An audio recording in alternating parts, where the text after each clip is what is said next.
¿Qué entidades pueden participar en el mercado de derivados? La Bolsa admitirá como miembros del mercado a todas aquellas entidades vigiladas por la Superintendencia Financiera de Colombia que tengan la calidad de intermediarios de valores debidamente inscritos en el Registro Nacional de Actores del Mercado de Valores. Igualmente podrá admitir al Banco de la República y al Ministerio de Hacienda. ¿Qué entidades pueden participar? Reglamento General del Mercado de Derivados de la Bolsa de Valores de Colombia, sociedades comisionistas de bolsa, sociedades fiduciarias, sociedades administradoras de fondos de pensiones y de cesantías, compañías de seguro, sociedades administradoras de inversión, sociedades comisionistas independientes de valores, Dirección General de Crédito Público y Tesorería Nacional del Ministerio de Hacienda y el Banco de la República. Antes de solicitar a la Bolsa de Valores de Colombia la calidad de miembro del mercado de derivados, todas las entidades deben certificar que fueron admitidas por la Cámara de Riesgo Central de Contraparte, como miembro liquidador o no liquidador. Existen diferentes riesgos inherentes a estos, como son el riesgo del mercado, solvencia, liquidación y riesgo legal. Además, dichos instrumentos financieros deben alinearse a la estrategia de las empresas y su modelo de negocios. Sin embargo, uno de los principales inconvenientes que se presentan en el uso de estos productos son los causados por la falla de experiencia práctica de las transacciones con derivados y problemas puramente metodológicos, en los cuales se deben desarrollar tópicos de contabilidad.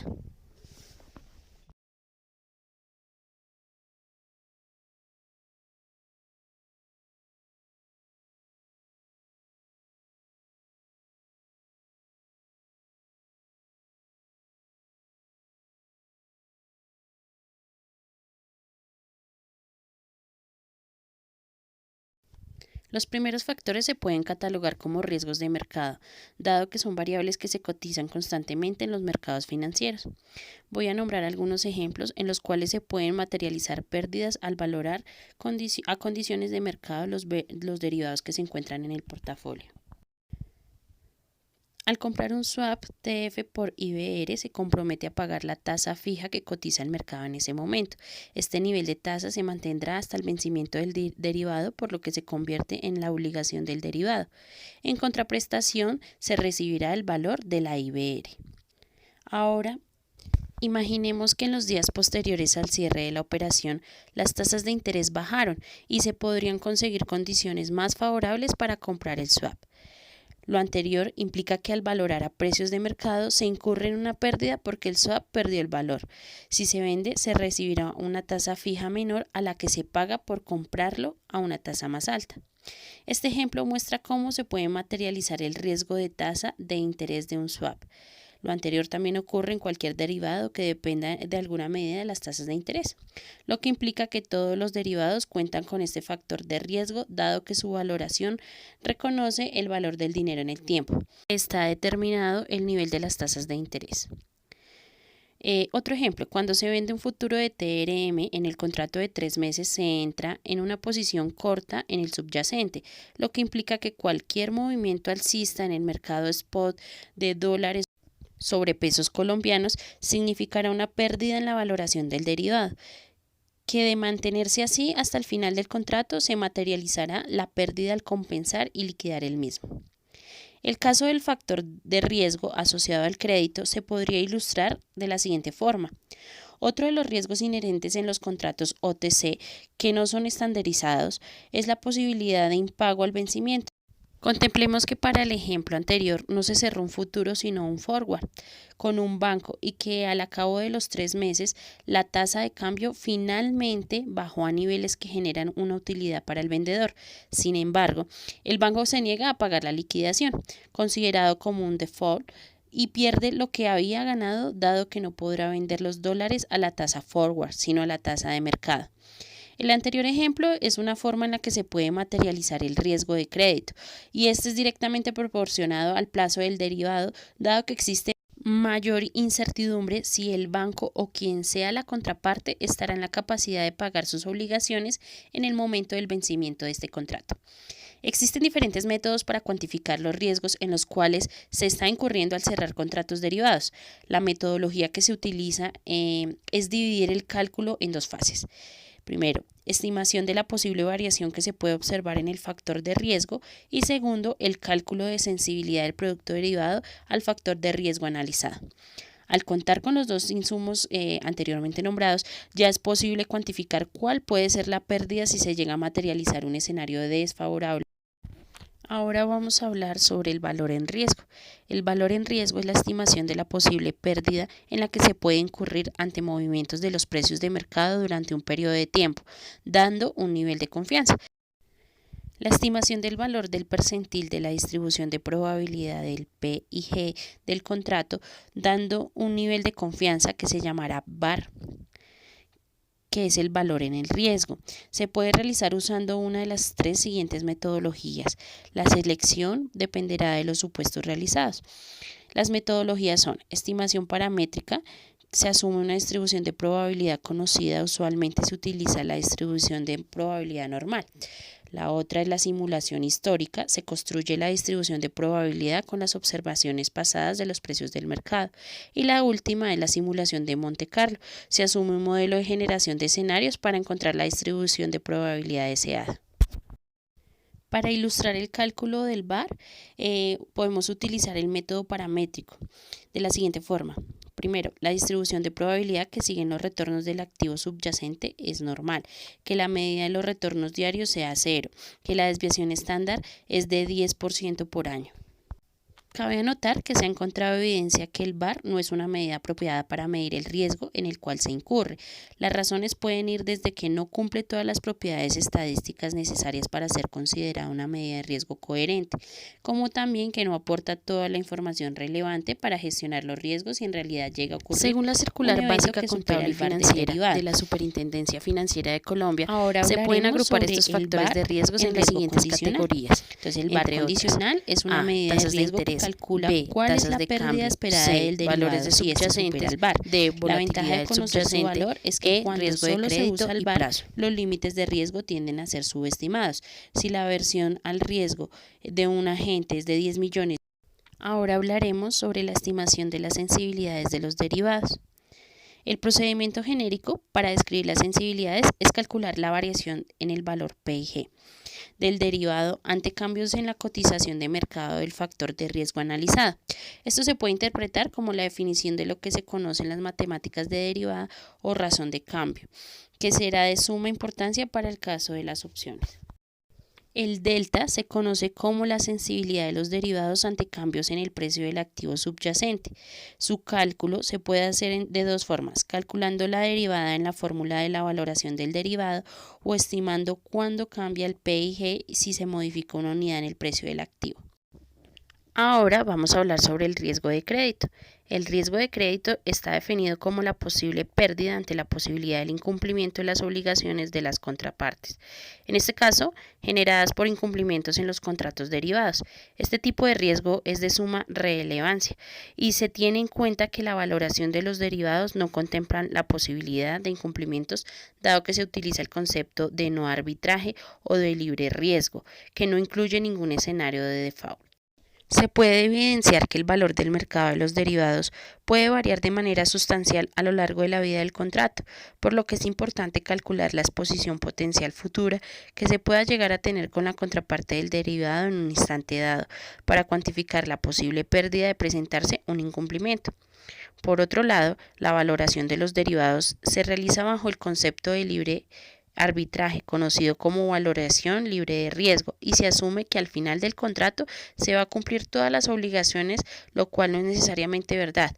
Para reconocer la posibilidad de incumplimiento dentro del precio, es necesario ajustarlo de manera tal que se contemple o se reconozca dentro de la valoración la remuneración necesaria para compensar la posibilidad de pérdidas dado un evento de incumplimiento en el futuro. La exposición crediticia. De acuerdo con la circular 100 básica contable y financiera de la Superintendencia Financiera de Colombia, la exposición potencial futura de un derivado es la pérdida en la que se podría incurrir en el plazo remanente del derivado ante un eventual incumplimiento de la contraparte si se asume que el valor del derivado es a favor y por ende la contraparte debe pagarlo. La exposición crediticia se descompone en dos componentes, el costo de reposición y la exposición potencial futura. El costo de reposición es el valor del derivado el día de hoy. Sin embargo, en el momento de calcularlo se deberían incluir el bit del mercado, porque como su nombre lo indica, en caso de incumplimiento es el costo de reponer la posición original incumplida con una nueva a precios de mercado. En cuanto a la exposición potencial futura, se calcula de la siguiente manera, donde el valor nominal del contrato y el factor de crédito publicado por la superintendencia, el cual busca reflejar la máxima variación probable del contrato. Este cálculo hay que ajustarlo por la condición actual del mercado del contrato, es decir, considerar su valor actual, por lo cual el valor razonable puede ser el costo de reposición. Y P es 0 si el valor del derivado es positivo y 1 si es negativo, todo con el fin de ajustar cuándo puede ser la exposición neta futura. Note que si el valor del derivado es positivo, el valor actual ya está reconociendo en el costo de reposición, y si es negativo, este se reconoce por medio del valor razonable. Ahora anotaremos sobre el ajuste del precio del derivado por la posibilidad de incumplimiento. Se vea en adelante. Está basado en reconocer cuánto cuesta cubrir un posible incumplimiento y que a este no tenga efectos en el estado de resultados de la entidad. El concepto detrás de lo anterior es el portafolio de cobertura, pues la idea detrás del CBA es cubrir con productos del mercado el posible incumplimiento que se pueda presentar a futuro. La tarea final del proceso del cálculo del CBA es valorar el costo de la constitución del portafolio de cobertura requerido para cubrir la posibilidad del incumplimiento. La manera de calcular este ajuste implica los siguientes pasos. Primero, calcular cuál podría ser el valor del derivado futuro en diferentes momentos de tiempo. Y segundo, es estimar el valor esperado únicamente de los escenarios en los que la contraparte estaría perdiendo, o más bien en los que el valor del derivado es positivo. Tercero, calcular la probabilidad de incumplimiento en la contraparte en cada instante del tiempo futuro. Y cuarto, ponderar en cada momento del tiempo el valor esperado, utilizando la probabilidad de incumplimiento hallada. El quinto es traer a valor presente todos los valores y sumarlo. ¿Cómo se puede mitigar del riesgo de crédito en mercados estandarizados? Hablaremos sobre la cámara de riesgo central de contraparte. Los riesgos de los contratos derivados asociados a los movimientos de los mercados financieros pueden tener impactos materiales en la contraparte, que están involucradas en el derivado. Si al vencimiento del contrato una de ellas no cumple con sus obligaciones, se generará una pérdida. Los mercados organizados, aunque no exclusivamente, cuentan con un mecanismo que les permita minimizar casi a cero el riesgo de incumplimiento de estas operaciones con contratos derivados mediante la utilización o interponiendo una nueva contraparte entre las partes originales de la operación. Es decir, si originalmente un contrato derivado era entre la parte A y B, ahora en adelante A tiene una operación con C y B, donde C se interpone entre A y B, pero estas últimas conservan las características originales del contrato derivado, y C no cuenta a priori con riesgo de mercado, dado que siempre estará comprando y vendiendo a la vez. La contraparte C se llama cámara de riesgo central de contraparte, CRCC, y será la contraparte de cualquier entidad que realice una operación de derivados en la bolsa de valores, siempre y cuando acepte ser parte de la operación. La cámara de riesgo central de contraparte es capaz de disminuir casi a cero la exposición al riesgo del crédito de los derivados por medio de un proceso continuo de monitoreo de los riesgos del mercado, y acorde a ello solicita una garantía a cada una de las contrapartes, en ejemplo A y B, con el fin de que respalden las posibles pérdidas que puedan sufrir por cambios en el valor del derivado a futuro. A las partes mencionadas anteriormente como A y B se les denomina miembros de la cámara de riesgo central de contraparte, porque están vinculadas a la misma y cumplen una serie de requisitos mínimos para mitigar el riesgo del incumplimiento. Existen diferentes tipos de miembros. El miembro liquidador, que es el miembro que puede operar directamente con la cámara de riesgo central de contraparte.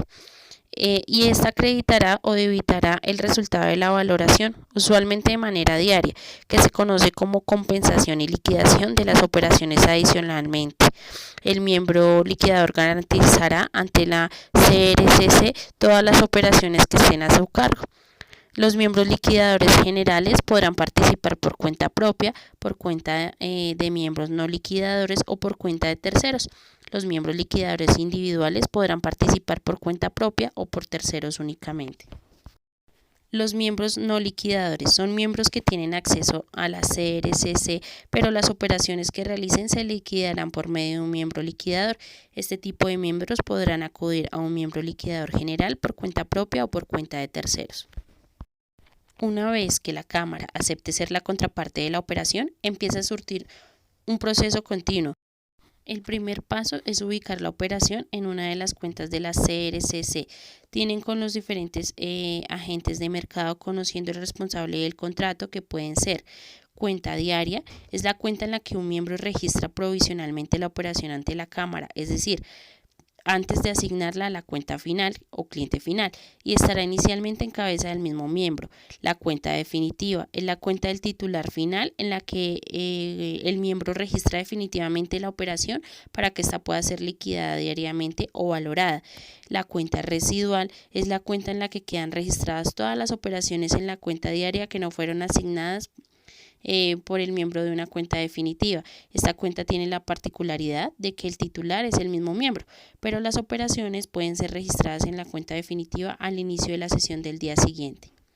En el caso de que un miembro o un tercero cuente con diferentes cuentas abiertas a su nombre en varios miembros liquidadores, es posible realizar traslados de las operaciones entre ellas. Este movimiento se llama give up y se utiliza para realizar el procedimiento de compensación y liquidación con el miembro que desee. Existen dos partes diferentes en la operación de traspaso, el miembro origen y el miembro de destino, por lo que el procedimiento de give up se divide en dos partes. El give out, el que se encarga del miembro origen, el give in, en el que se encarga el miembro destino. Cuando se completa el give in, por ende el give out, el miembro destino acepta la operación y la asigna a la cuenta del dueño de la operación original. Por otro lado, cuando las operaciones son aceptadas por la CRCC, es necesario entregar garantías que respalden las posibles pérdidas de la operación. La cuantía de estas es determinada por la CRCC de acuerdo con sus metodologías para cada uno de los contratos derivados existentes.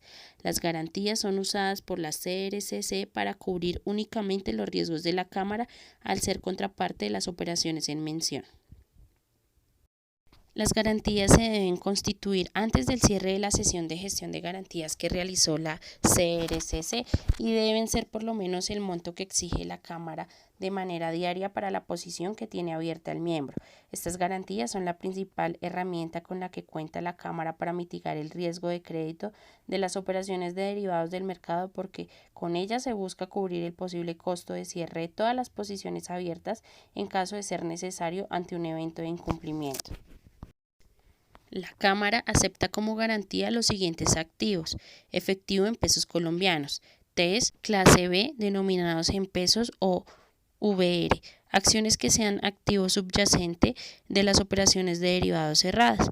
Dada la importancia de las garantías, la Cámara monitorea constantemente el valor de las mismas que han entregado los miembros para validar que sean suficientes para cubrir cualquier evento de crédito. Hace parte de este monitoreo la constante evaluación de los siguientes límites con el fin de controlar la exposición que tienen la CRCC ante diferentes eventos de incumplimiento: imposibilidad de entregar los fondos para liquidar las operaciones o la no entrega del activo subyacente según sea el caso. En cuanto al límite de riesgo intradía, como el plazo máximo para la constitución de las garantías es el cierre de proceso de gestión de las mismas, existe la posibilidad de que un miembro liquidador, ya sea por cuenta propia o por un miembro no liquidador o tercero vinculado a él, incremente de tal forma su exposición al mercado con nuevas operaciones y que la CRCC no pueda gestionar adecuadamente dicho riesgo ante alguna eventualidad de incumplimiento. El objetivo de este límite es restringir el riesgo o la exposición que está asumiendo la Cámara ante las nuevas posiciones que se están abriendo en el mercado hasta que se constituyan las garantías requeridas. Mitigación del riesgo de crédito en mercados OTC. Cuando las operaciones con contratos derivados no son compensadas y liquidadas por medio de una cámara de riesgo central de contraparte, se ha desarrollado herramientas legales que pueden utilizar para que exista un marco bajo el cual se pueda utilizar mitigantes que ayuden a disminuir el riesgo de crédito o de incumplimiento de la contraparte. Para el caso colombiano se puede hacer una distinción dependiendo del origen de la contraparte local o internacional. Para el caso local existe el contrato marco de la bancaria, el cual es un acuerdo entre las contrapartes que rige la legalización de operaciones con instrumentos derivados financieros en el mercado OTC. Este contrato consta de tres partes: el cuerpo del contrato marco, los suplementos y las confirmaciones. El cuerpo del contrato contiene las obligaciones y derechos de cada una de las contrapartes.